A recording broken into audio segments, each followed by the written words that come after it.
சட்டப்பேரவை உறுப்பினராக பதவியேற்ற பின்னர் தருமபுரி வருகை தந்த பாமக எம்எல்ஏ சௌமியா அன்புமணிக்கு கட்சி நிர்வாகிகள் பொதுமக்கள் திரண்டு வரவேற்பு அளித்தனர்.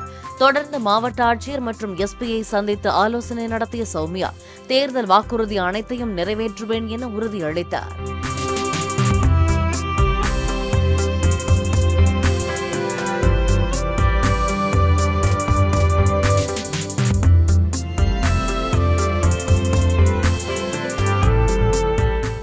பிளே ஸ்டோர் மற்றும் ஆப் ஸ்டோரில் இருந்து பாலிமர் செயலியை QR கோடு மூலம் பதிவிறக்கம் செய்யுங்கள். செய்திகளை உடனுக்குடன் பெறுங்கள்.